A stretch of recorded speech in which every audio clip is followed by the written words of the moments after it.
কৃষ্ণ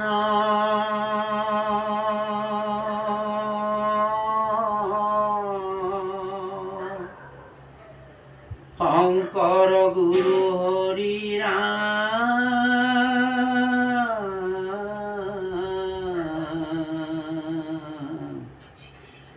ৰাম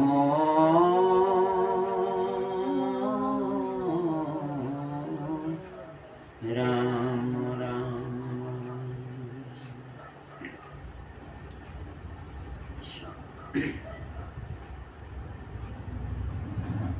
আমি যোৱা খণ্ডত মই ভাগৱতৰ প্ৰথম স্কন্ধৰ মংগলাচৰণখিনি আৰম্ভ কৰিছিলোঁ আৰু আজি সুত আৰু শৌনকৰ সংবাদটো মই অধ্যয়ন কৰিম।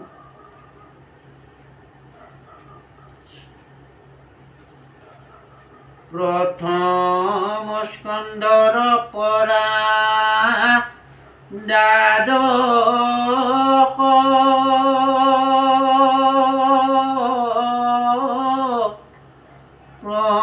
পৰ্যন্তে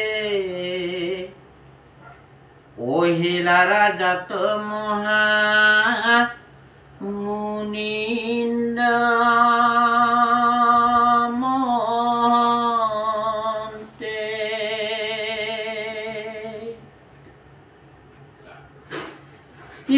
ৰাম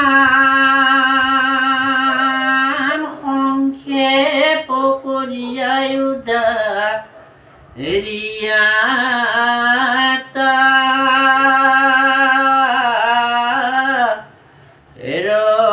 ৰসাৰ শংকৰে ৰচিলা কৃষ্ণ চৰিত্ৰ প্ৰয়াৰ। এই ভাগৱত পাঠ 28 সহস্ৰ ঋষি বেদত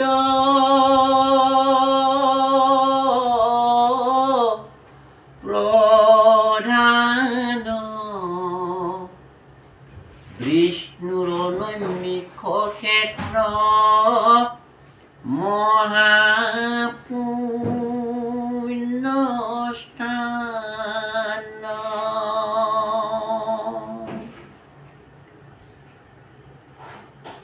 মান্য কৰি সুতক কোপা তিলা সত্ৰ কথা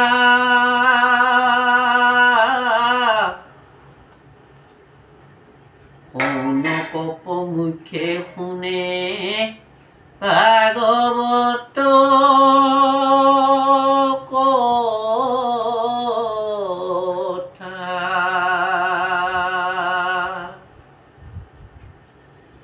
শৌনক বদতি শুনা সুত মহামানী পৰম পাতকী কলি পাইলে হেন জানি।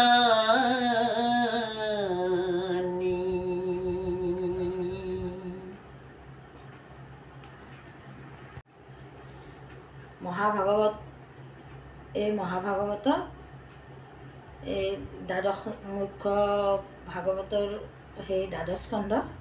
এই দ্বাদশ স্কন্ধত মানে শুকদেৱে পৰীক্ষিতক দ্বাদশ স্কন্ধৰ ভিতৰতে সমস্ত কথাখিনি ভাগৱতৰ যিখিনি উদ্ধাৰ হয় জীৱ উদ্ধাৰ হয় সেইখিনি কথাকে কৈছিল। আৰু যেতিয়া তেওঁ শুকে তেওঁক ভাগৱত শুনাই আছিল তেতিয়া এই শুকৰ ভাগৱতখিনি শুনাৰ পিছত আৰু 60,000 ঋষিয়ে শুকক পুনৰ পৰীক্ষিত ৰজা উদ্ধাৰ হৈ গ'ল আৰু শুকক পুনৰ মানে ভাগৱত আখ্যান দিবলৈকে 60,000 ঋষিয়ে অনুৰোধ কৰিছিল। আৰু এইখিনি কৃষ্ণৰ নৈমিষ থানত আছিল। এই 60,000 ঋষিৰ ভিতৰত শৌনক আদি কৰি সমস্ত ঋষি আছিল।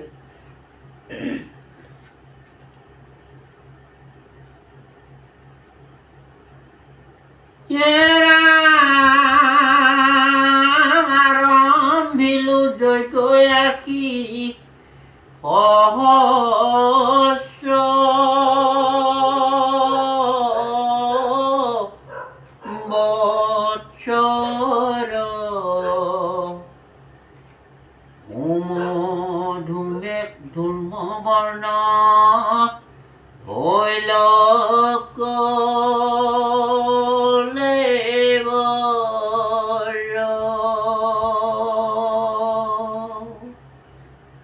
শৌনক ঋষিয়ে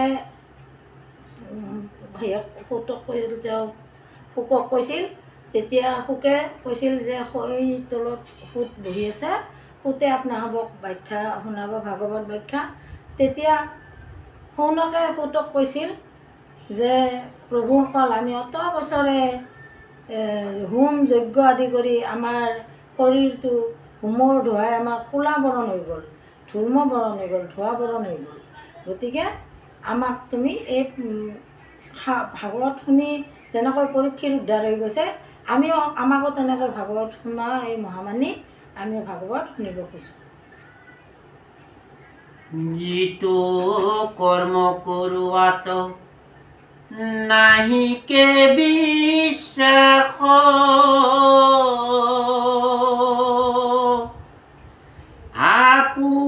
আপোনাৰ আয়ুকক ৰেলো বেঠাই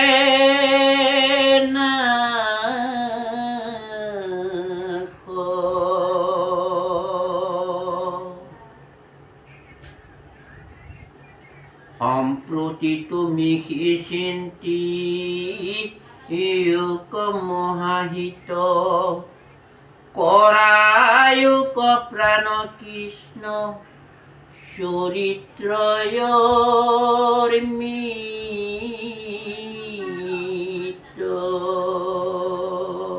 আমি এই হোম যজ্ঞ পূজা পাতল আদি কৰি আমি আমাৰ সময়খিনি পাৰ কৰি গ'লোঁ।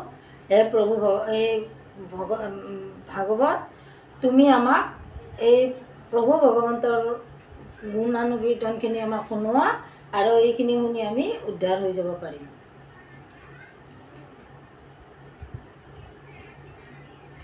পৰম ঈশ্বৰ কৃষ্ণ দেৱনাৰায়ণ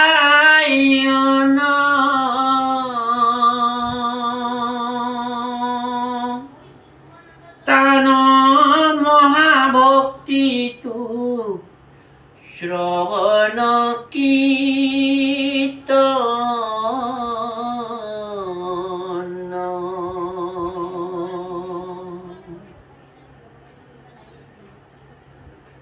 ইহাকন জানিয়ান কৰ্ম কৰি নৰ মৰো কৈও কৃষ্ণ কথা সুত যেন মতে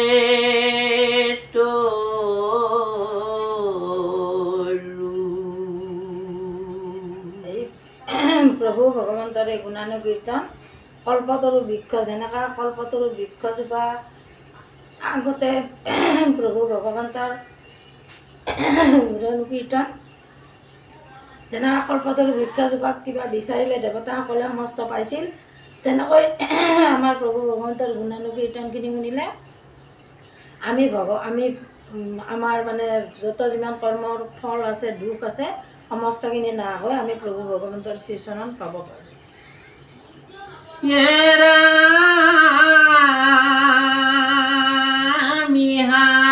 দেখে আমার লীল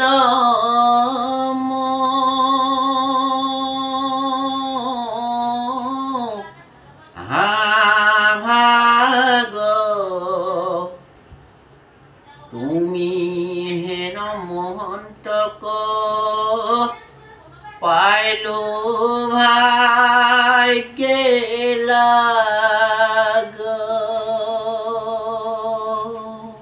শৌনকে কৈছিল যে আমি বহুত ভাগ্যৱান, সেইকাৰণে আমি তোমাৰ নিচিনা মহান ব্যক্তি এজনক আমি লগ পালোঁ।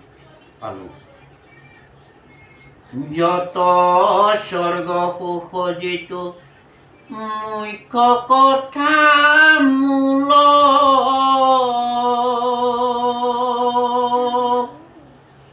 ভকতৰ সংগৰয়ল পকুনুহি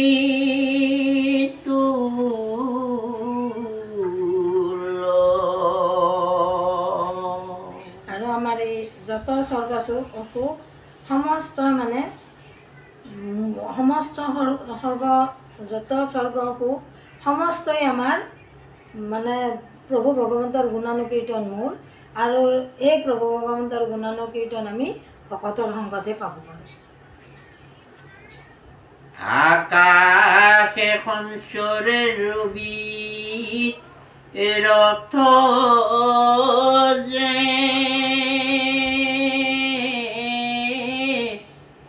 নবায়ু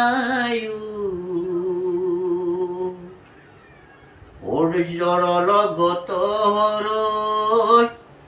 জগত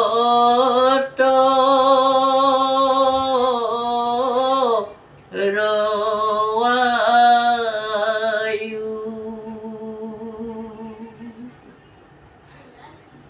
একখন মানে যিটো শুনয় কি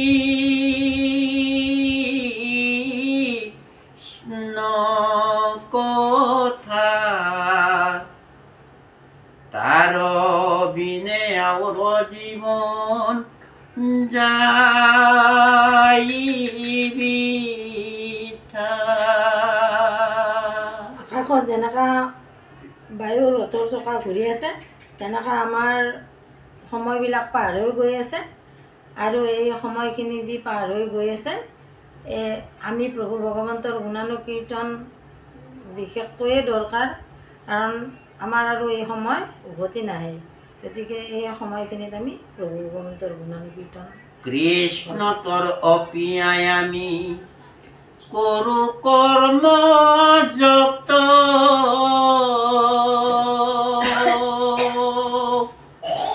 তাতো নানা বিঘ্নি আছে জানিলো মনত।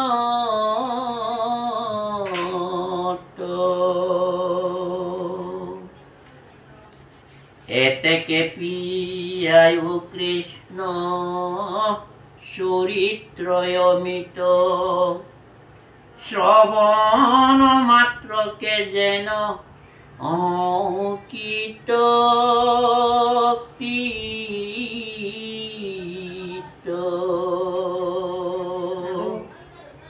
সেইকাৰণে আমাক তুমি প্ৰভু ভগৱন্তৰ গুণানুকীৰ্তন আমাক শুনোৱা আৰু আমি এই প্ৰভু ভগৱন্তৰ গুণানুকীৰ্তনে অমৃত পান আমি কৰোঁ আৰু এই অমৃত পান কৰি আমি ধন্য ধন্য হওঁ, কৃতকৃত হওঁ মানে ধন্য ধন্য হওঁ। জাগ যুগ যজ্ঞ কৰি দুখ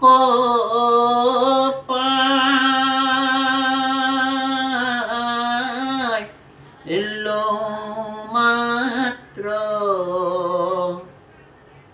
আবেগ কহিও কমহা